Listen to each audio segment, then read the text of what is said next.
Well, No Child is an award-winning one-person show currently playing at the Wharf Theater at Stage 2. It's a true story written and performed by Nalaja Sun about how schools are failing our children and how lives can be turned around by loving and committed teachers. And Nalaja is here today. Thanks for being here. Good to be here, Desiree. I want to dive in. I want you to set up what No Child, because it's a one-woman show. Yes. Set it up for us. Give us a storyline. Yeah. Well, it's about a teaching artist who walks into a public school called Malcolm X High School in the South Bronx, and she teaches the play Our Country's Good to a group of 27 students. And it's about the ups and the downs of a 6-week-long theater workshop. Wow. Yeah. Now, did you teach in New York City public schools? Is that how you kind of gain the experience? Yes, I've been teaching since 1998, and as a teaching artist you walk into about 5 to 6 schools a year, so by the time I wrote it in 2005 I had walked into maybe about, I guess, 30 to 40 different schools and worked with hundreds of kids, dozens of teachers, and many teaching artists. What kind of moved you, though, to write this? I mean, was it just your experiences? I mean, what did you see that either lacked that you wanted to bring to the public? Well, I got a grant to do this piece from the New York State Council of the Arts, and they asked me to do a piece about education. And I felt like there were no plays that had been done about infusing the arts into our public schools now, this modern-day public school. So I said, you know what, I'd love to create a piece that's really funny, really witty, but at the same time I want the audience to see what high school kids are going through right now. How challenging was that? Because it is a one-woman show. Yeah. You're by yourself. It's 65 minutes. That's a long time. Yeah, it's 17 different characters, if you can imagine, and I'm talking to myself a lot. There's a lot of talking to myself, and different physicalities, different voices, but it's a lot of fun. I wrote it to be for the audience to laugh and to enjoy themselves, and there might be a few tears, but it's definitely a glimpse into the soul of a public school. Wow. Yeah. 19 awards. Yes, What's that been like? Because the reception has been amazing. Listen, I wrote this play to do it for maybe 4 weeks in New York City, and now over 600 shows later, 4 years later,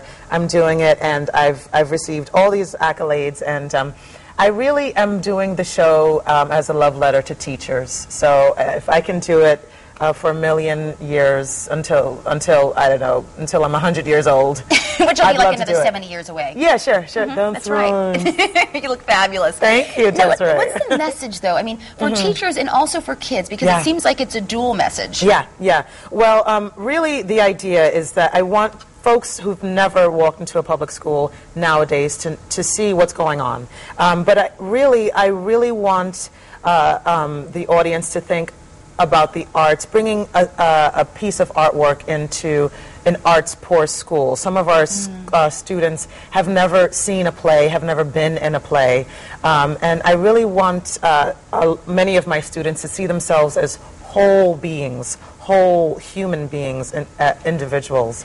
And how about for teachers? I mean, what's the message there? Because you say that teachers can make a difference.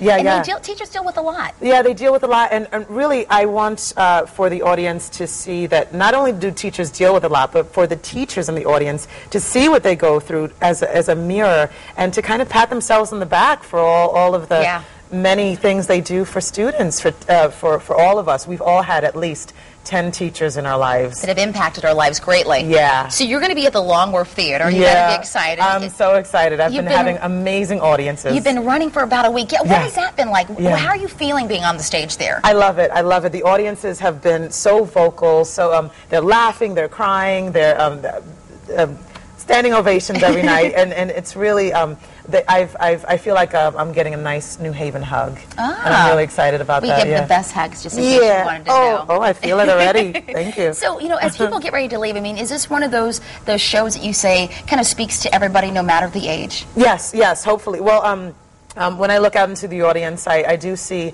a lot of older people, and sometimes I wonder, will they get this? But by the 10th minute, I can see their hearts opening, their souls opening to the students, and that's really the reason why I wrote the play. Well, we're so excited you dropped by here, Thank Elijah. you, We want to put the Desiree. information on the screen, Yeah. folks. If you want to see this amazing one woman in action, you got the information right there for you. It's called No Child. It's at the Long Wharf Theater now through April 18th on stage 2. Be sure to check that out. Once again, No Child. Thank you so much for being here. We appreciate that. Thank you. Best of luck. Break a leg. Thank Not you. literally. Oh, I All right. won't. Yes. Okay. Coming up next, Arabella and the top 3 spring trends when Connecticut Style returns. Stick around.